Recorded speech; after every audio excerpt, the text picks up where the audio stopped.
사도행전 26장 12절부터 23절까지 우리 함께 합독하겠습니다. 그 일로 대제사장들의 권한과 위임을 받고 다메섹으로 갔나이다. 왕이여, 정오가 되어 길에서 보니 하늘로부터 해보다 더 밝은 빛이 나와 내 동행들을 둘러 비추는지라. 우리가 다 땅에 엎드러짐에 내가 소리를 들으니 히브리 말로 이르되, 사울아 사울아 내가 어찌하여 나를 박해하느냐. 가시체를 뒷발질하기가 내게 고생이니라. 내가 대답하되, 주님 누구시니이까? 주께서 이르시되, 나는 내가 박해하는 예수라. 일어나 너의 발로 서라. 내가 내게 나타난 것은 곧 내가 나를 본 일과 장차 내가 내게 나타날 일에 너로 종과 증인을 삼으려 함이니, 이스라엘과 이방인들에게서 내가 너를 구원하여 그들에게 보내요. 그 눈을 뜨게 하여 어둠에서 빛으로, 사탄의 권세에서 하나님께로 돌아오게 하고, 죄의 사함과 나를 믿어 거룩하게 된 무리 가운데서 기업을 얻게 하리라 하더이다.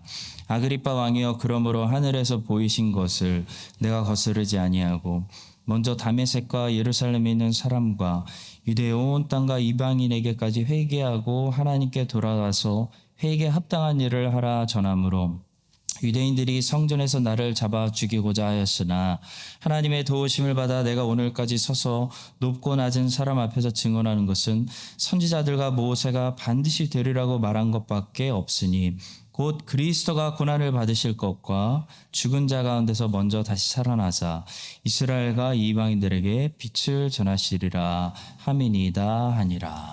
아멘. 오늘 사울에서 바울로라는 제목을 가지고 말씀 전하겠습니다. 사울은 히브리식 이름이고요, 바울은 헬라식 이름입니다. 사도행전에 보시면 처음에는 이 사람을 사울이라고 부르다가 나중에는 이 사람을 바울이라고 부르고 있는 것을 발견하게 되는데요. 그 이유는 사도행전의 초점이 처음에는 히브리 말을 사용하는 유대인들 중심에 있다가 뒤로 갈수록 사도행전의 초점이 헬라 말을 사용하는 이방인 중심으로 분위기가 바뀌고 있기 때문입니다. 또 사울은 사울이라는 이름은 회심하기 전에 핍박자의 모습을 연상시키는 이름인데, 바울은 회심해서 그리스도의 종이 되어 복음을 전도하고 있는 선교사의 모습을 연상시키는 이름이기 때문입니다. 자, 오늘 본문은 사도 바울이 헤롯 아그리빠 왕에게 자기가 어떻게 회심하게 됐는지, 자신이 어떻게 그리스도인이 되었는지를 설교하고 있는 그 부분입니다.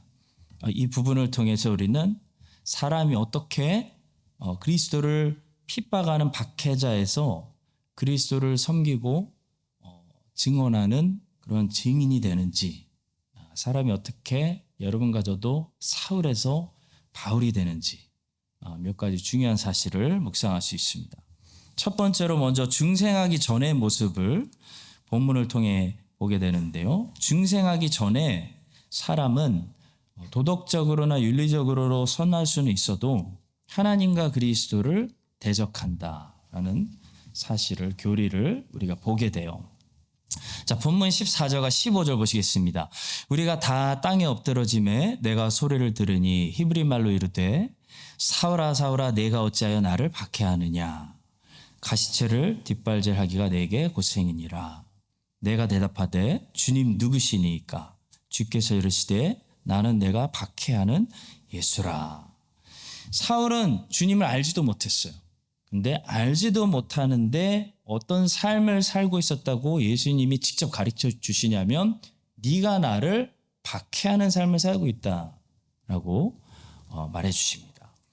여러분, 안 믿는 사람들 중에도 선한 사람들이 많이 있죠. 이 사실을 부인하는 사람들은 없습니다. 아리스토텔레스도 인정했고 칼빈도 인정했고 성경도 인정하는 사실이에요. 성경에도 보시면 하나님을 믿지 않는데도 선한 사람들이 많이 등장합니다. 심지어 하나님 백성들에게 유익을 주기도 하고 도움을 주는, 아니면 하나님 백성들보다 더 선해서 하나님 백성들을 민망하게 하는 그런 사람들이 많이 등장해요.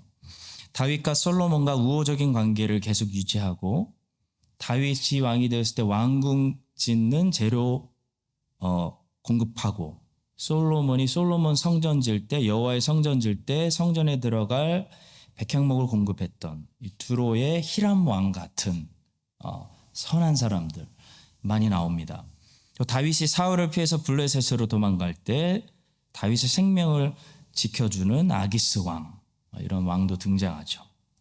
또 요셉의 가족들이 안전하게 고센 땅에 정착할 수 있도록 은혜를 베푸는 바로 왕, 또 모세라는 아기를 나일강에서 건져서 양육해주는 바로의 공주, 이렇게 하나님을 믿지 않는 사람들 중에도 선한 사람들이 많이 존재하는 사실을 성경은 부인하지 않습니다. 근데 우리가 구별해야 할 중요한 사실은 아무리 착한 사람, 선한 사람, 윤리적인 사람, 도덕적인 사람도 거듭나지 않고 영이 죽어 있으면 그 사람이 자기 가족을 사랑하는 좋은 아빠와 남편이 될 수는 있어도 절대로 하나님과 그리스도를 사랑하는 사람은 될 수 없다는 명백한 진실입니다.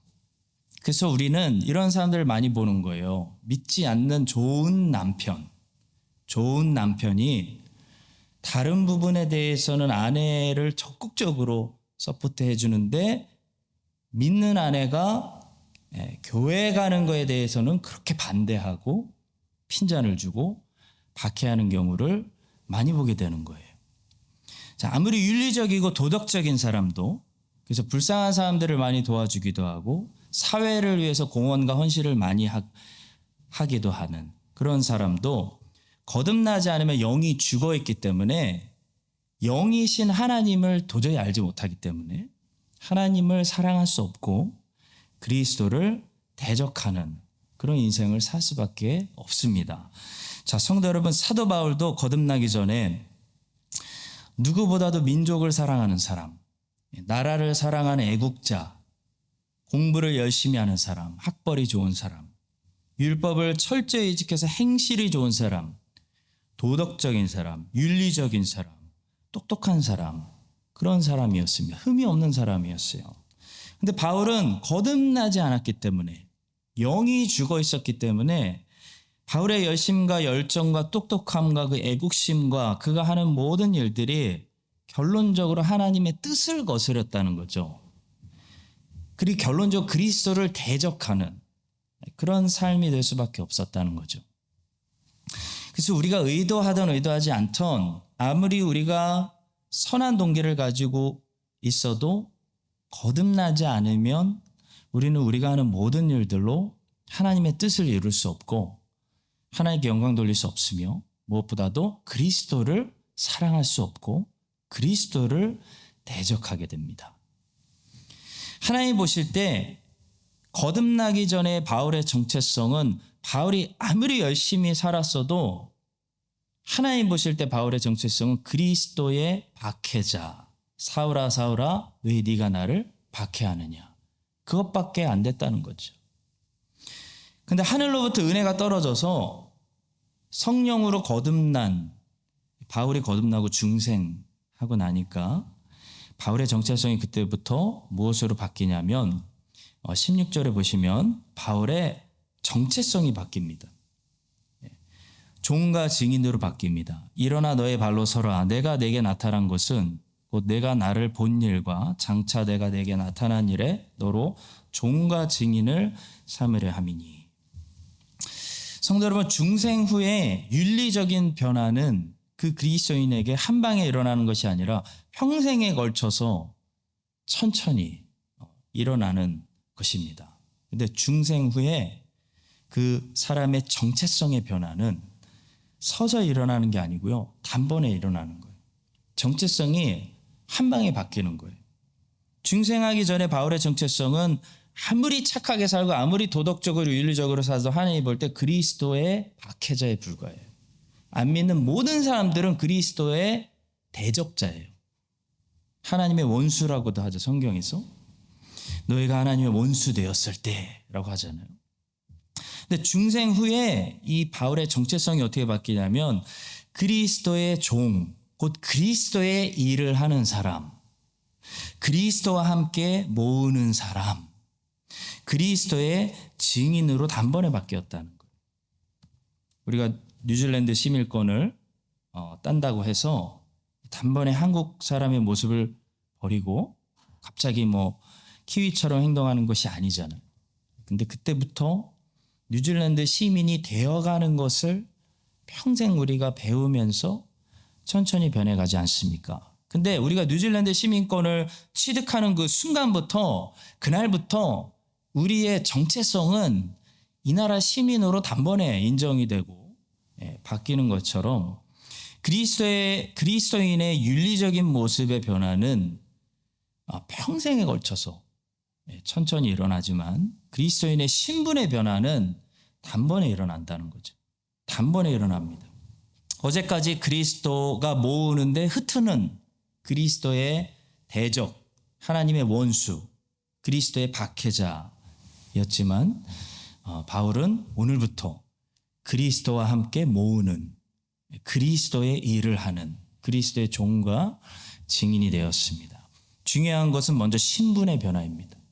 정체성의 변화가 먼저 일어납니다. 내가 어떤 행동을 하느냐보다 더 중요한 건 내가 누구냐예요. 내가 누구냐. 내가 여전히 그리스도의 대적자냐 아니면 나는 그리스도의 종이냐. 이게 중요합니다. 중생하지 않으면 아무리 윤리적인 행동을 한다고 해도 그 사람 하나님 보실 때 하나님의 뜻을 반대하는 그리스도의 박해자에 불과해요. 사람은 거듭나야 신분이 바뀝니다. 거듭나야 그때부터 하나님을 알고 하나님을 사랑하며 그리스도께 입맞출 수가 있습니다. 여러분 이 사실을 분명히 구별해 주시길 바랍니다. 왜냐하면 요즘 자유주의 신학으로부터 잘못 배운 교회들은 어떻게 가르치냐면요. 이렇게 가르쳐요. 윤리적이기만 하면 문제 없다라고 가르쳐요. 선한 사람, 착한 사람이 되기만 하면 그것이 하나님을 기쁘게 한다라고 사탄의 거짓말로 가르칩니다. 자유주의 신학에 물든 교회들은 바로 왕에게도 구원이 있다고 말하고요. 두로 왕에게도 구원이 있다고 말함으로써 예수만을 믿고 구원받는 것이 아니라 착하면 누구나 구원받을 수 있다. 사랑하면 누구나 구원받을 수 있다는 보편적 구원론을 다시 부활시켜서 제시하고 거짓말하기 때문이에요. 우리가 그런 세상에 살고 있기 때문이에요.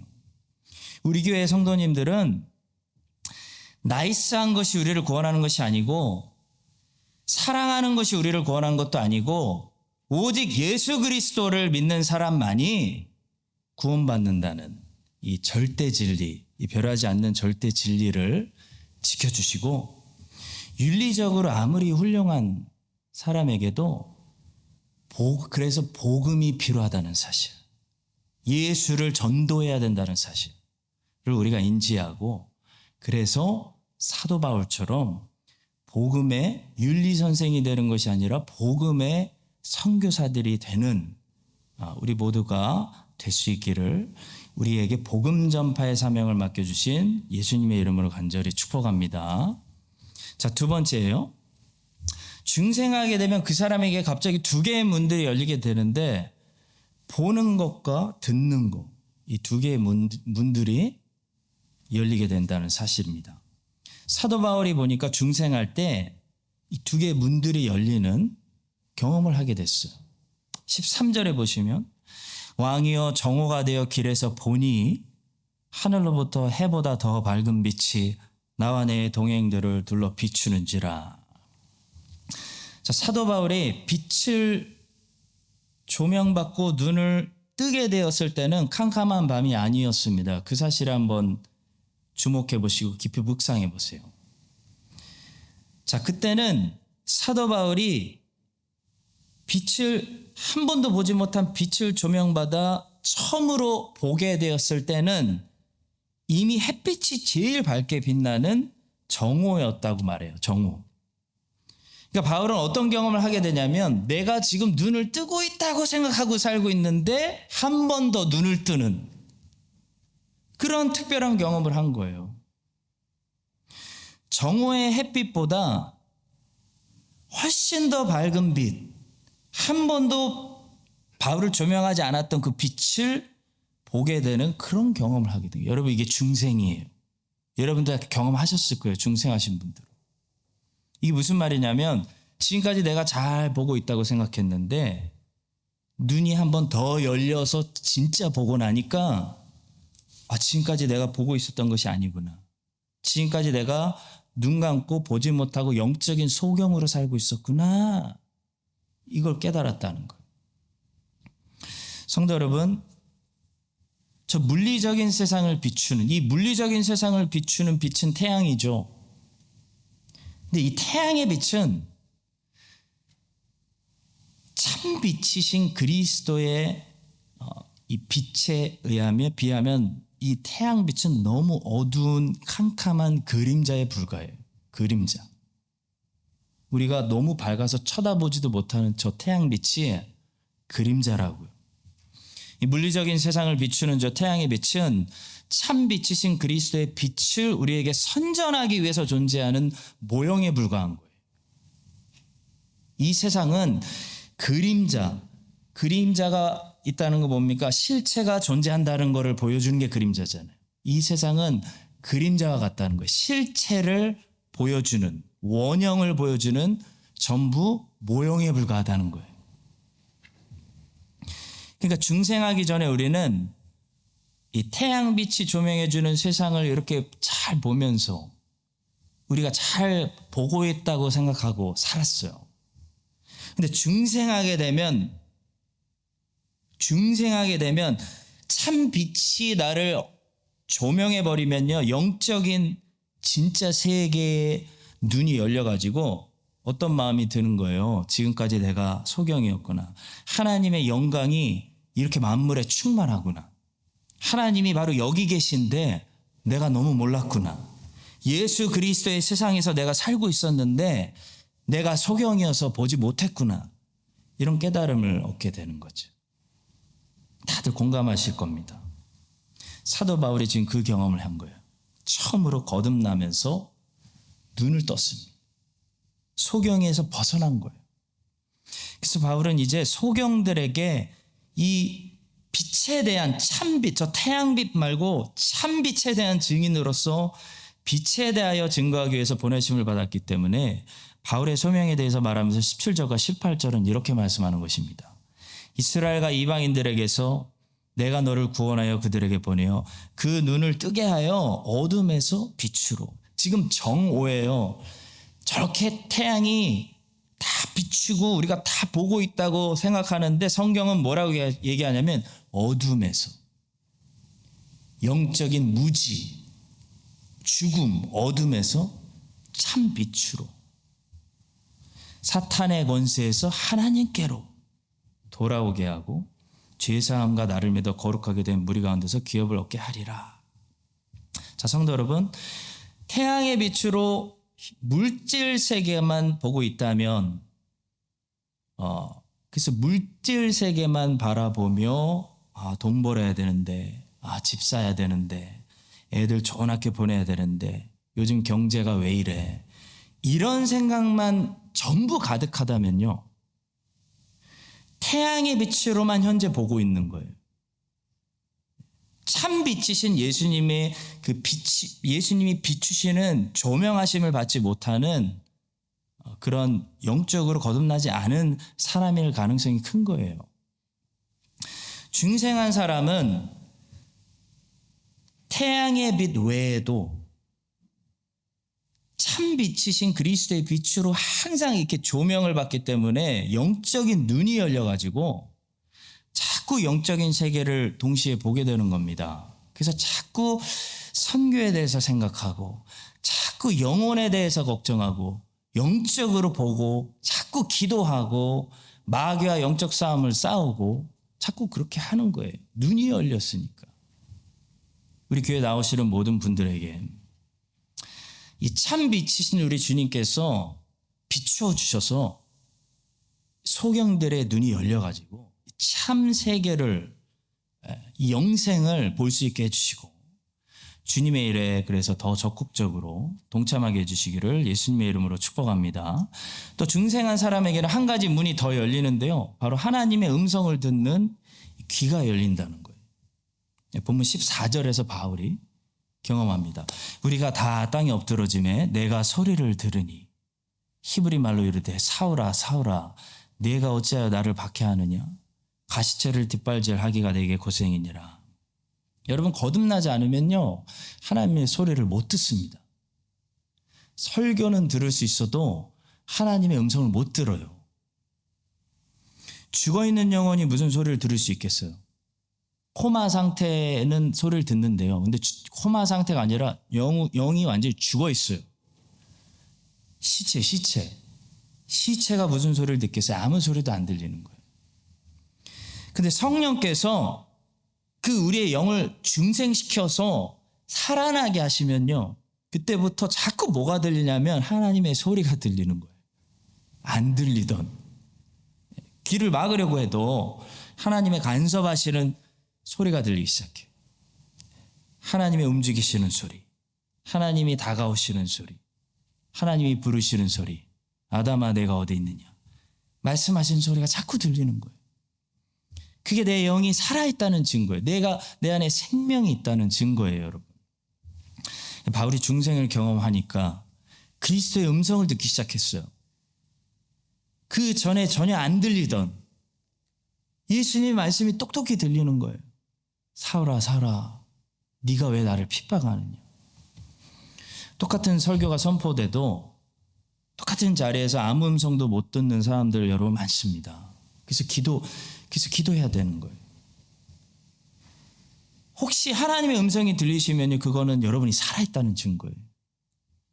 이상하게 나는 하나님의 음성이 너무 잘 들려요 라는 분들은 살아서 펄떡펄떡 뛰는 그런 분들이에요. 그래서 영이 살아있는 사람들은 오늘은 하나님이 나에게 뭐라고 말씀하실까 여기에 관심이 있어요. 오늘은 하나님이 뭐라고 말씀하실까. 하나님은 지금 내 상황에 대해서 지금 내 상태에 대해서 하나님은 뭐라고 말씀하실까. 그게 궁금해서라도 이 살아난 사람들은 자꾸 어디로 나오는 거냐면 자꾸 말씀 앞으로 나오는 거예요. 자꾸 새벽에 나왔는데 저녁에 또 나오시고 자꾸 성경을 읽고 하나님의 음성이 들리니까 하나님이 오늘은 나에게 뭐라고 말씀하실까? 그것 때문에 나오시는 거잖아요. 설교만 하면 조는 사람들, 성경을 펴도 딴 생각하는 사람들 왜 그럴까요? 나쁜 사람들이라 그런 게 아니에요. 하나님의 음성이 안 들리는 거예요. 아무리 읽어도 안 들려요. 왜 안 들릴까요? 거듭나지 않았기 때문일 가능성이 커요. 거듭나면 들릴 수밖에 없어요. 여러분 하나님의 음성이 잘 들리는 것이 여러분들에게 복인 줄로 믿으시기 바랍니다. 귀의 문이 열린 거예요. 그리고 여러분들이 하나님의 음성을 사모해서 이렇게 자꾸 하나님 말씀 들리는 장소로 나올 때마다 항상 하나님의 음성이 사도 바울처럼 너무나 잘 들리는 그런 귀가 활짝 열리고 눈이 열린 삶을 그게 복된 삶입니다. 그런 살아있는 삶을 살아가시기를 주님의 이름으로 축복합니다. 세 번째로 본문에서 바울과 함께 있던 사람들도 같이 빛은 보았는데 그리스도는 보지 못했다는 사실을 묵상하게 돼요. 13절을 다시 봅니다. 왕이여 정오가 되어 길에서 보니 하늘로부터 해보다 더 밝은 빛이 나와 내 동행들을 둘러 비추는지라. 우리가 다 땅에 엎드러짐에 내가 소리를 들으니. 이 신비한 빛이 그날 바울에게만 비친 것이 아니고요. 바울과 함께 있었던 사람들에게 전부 꽝 때리면서 번개가 내리치듯이 이 빛이 비쳤습니다. 다 땅에 나가 엎드러졌는데 모든 사람들이 다 그리스도를 만난 것이 아니고 바울만 그리스도를 만났어요. 성도 여러분, 지난주 금요일 성령대망회 때 말씀드렸는데요. 외적인 초청이 있고 내적인 초청이 있어요. 외적인 초청은 복음전도예요. 이 외적인 초청인 복음전도는 모든 사람들을 위한 거예요. 그래서 전도할 때는 사람 가리면 안 돼요. 모든 사람들에게 하는 거예요. 근데 내적인 초청이 있어요. 내적인 초청은 성령께서 그 사람 안에서 거듭나게 하시는, 또 믿음을 넣어주시고 하는 성령의 사역이에요. 그 사역은, 내적인 사역은 모든 사람들을 위한 것이 아닙니다, 여러분. 선택된, 잃어버린 하나님의 자녀들만을 위한 성령의 주권적인 사역이에요. 그래서 복음 전도는 모든 사람들에게 항상 선포되지만, 보세요. 모든 사람들이 거기서 다 듣고 깨닫고 회심하고 눈이 열려서 그리스도의 얼굴을 보는 건 아니에요. 저는 주일마다 모든 사람들에게 하나님 말씀을 설교하지만 피드백을 들어보면 가지각색입니다. 복음은 관심에도 없는 사람, 전혀 기억도 안 나는 사람, 1000번을 얘기해줘도 1000번을 기억 못하는 사람 너무 많아요. 제가 무슨 예화를 얘기하면 예화만 기억하시는 분들이 얼마나 많은지 몰라요. 제가 고의적으로 예화를 많이 사용하지 않는 이유가 있어요. 제가 못해서가 아니에요. 예화가 본문에 방해가 되면 안 되기 때문에 사용을 하지 않습니다. 예화만 기억하고 본문은 뭐였지? 본문이 뭐였지? 기억 못하는 교인들이 교회 안에 얼마나 많은지 몰라요. 그래서 저는 가능하면 예화를 사용하지 않고 고의적으로 처음부터 본문으로 데리고 가려고 노력합니다.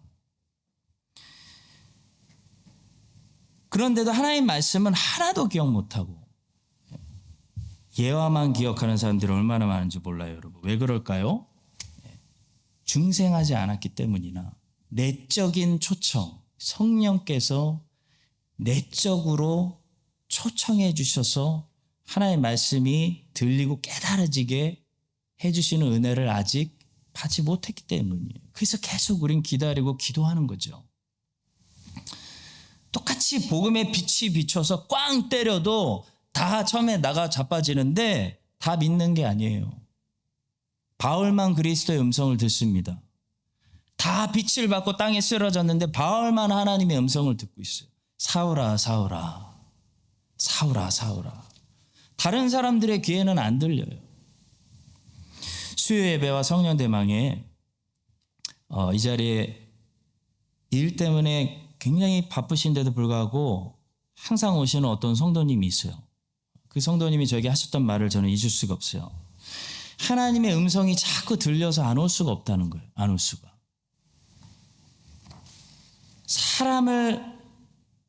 아마 여기 오시는 분들은 사람을 보러 오시는 게 아니고 하나님의 음성이 들리기 때문에 여기 모이셨다는 거 제가 알고 있어요. 그래서 설교하는데 너무 편해요. 제가 그걸 알기 때문에 하나님 참 감사합니다. 이 사람들이 오늘도 하나님이 나에게 뭐라고 하실까 궁금한 사람들이 오늘도 모이는군요. 신학자들은 하나님의 그 알림을 일반 계시와 특별 계시로 나눕니다. 일반 계시를 일반 계시라고 부르는 것은 그것이 일반적이기 때문이에요. 다시 말해 모든 사람들에게 일반적으로 허락되는 지식이기 때문입니다. 모든 사람들에게 일반적으로 하나님이 드러내시는 하나님에 관한 지식, 허락된 지식은 뭘까요? 바로 하나님의 존재에 관한 지식이에요. 하나님이 계시다. 창조주 하나님이 존재한다. 이게 누구도 변명하지 못하고 피할 수 없는 일반 계시입니다. 근데 일반 계시는 부족한 지식이에요. 일반 계시만으로는 구원을 받을 수가 없습니다. 일반 계시는 창조주 하나님에 대해서만 우리에게 가르쳐주는 지식이지 구원자 하나님에 대해서 가르쳐주는 지식이 아니에요. 일반 계시는 일반적으로 모든 사람들에게 주어지는 지식이지만 특별 계시는 선택된 하나님의 자녀들에게만 주어지시는 내적인 초청을 받는 사람들만 알 수 있는 지식이에요. 그것은 구원자 하나님을 아는 지식입니다. 예수 그리스도를 알고 복음의 비밀을 알게 되는 놀라운 지식이에요. 본문에 보시면 모든 사람들에게 일반적으로 빛이 비추어지지만 바울만 하나님의 음성을 듣고 있어요. 이게 특별 계시예요. 성도 여러분, 혹시 여러분은 하나님의 음성이 잘 들리는 하나님의 부르심을 받는 그런 특별한 은혜를 받고 계시다면 여러분은 하나님이 사랑하시는 특별한 은혜를 받아 하나님의 자녀인 것입니다. 하나님이 여러분들을 구원하실 겁니다. 여러분 그 사실을 믿으시고 하나님을 더 사랑하시기 바래요. 하나님께 더 순종하시기 바래요. 하나님의 뜻대로 마땅히 삶을 다 드리시기 바래요. 제가 주일마다 두 손 들고 축도 하잖아요. 축도. 제 축도를 잘 들어보시면요. 제가 여기 모이는 모든 사람들을 위해 축도하는 게 아니에요. 자세히 들어보시면 하나님의 언제나 택하신 자녀들을 위해 저는 축도합니다. 물론 저의 마음은 모든 사람들이 하나님의 택하신 자녀이기를 바라고 그렇게 되기를 또 바라는 마음으로 축도하지만 이 축도가 모든 사람들에게 흘러가진 않는다고요. 분명한 것은 빛이 매주 모두에게 조명되어진다고 해서 모두가 하나님의 음성을 듣는 것이 아니라는 사실만은 분명합니다. 오늘 본문도 우리에게 그렇게 말씀하고 있어요. 여러분 이 사실을 기억하시고 이 자리에 계신 하나님의 자녀들에게 언제나 하나님의 자녀들에게 하나님의 음성이 사울아 사울아 라고 말씀하시는 하나님의 음성이 잘 들리는 그런 은혜가 임하게 되기를 또 아직 거듭나지 않은 영혼들에게 바라옵기는 늘 기도하고 복음을 선포하는 마음은 그들이 사울처럼 본문의 사울처럼 거듭나서 중생의 역사가 있어서 크라이스트 차한인 장로교회에 오시는 모든 교인들이 거듭나서 구원받고 예수 그리스도의 제자가 되는 역사가 여기에 일어나게 되기를 예수님의 이름으로 간절히 축복합니다. 자, 마지막 네 번째로 짧게 나눠드리면 모국어로 듣고 모국어로 전달해야 된다는 사실입니다. 본문에 보시면 예수님께서 바울에게 사울이라고 부르세요. 그리고 히브리어로 말씀하세요. 본문 14절입니다. 우리가 다 땅에 엎드러짐에 내가 소리를 들으니 히브리 말로 이르되 사울아 사울아 내가 어찌하여 나를 박해하느냐. 그 예수님께서 바울에게 말씀하실 때는 바울이 앞으로 사용해야 되는 언어로 말씀하신 것이 아니고요. 바울이 제일 똑똑히 알아들을 수 있는 바울의 언어로 말씀하셨다는 거예요.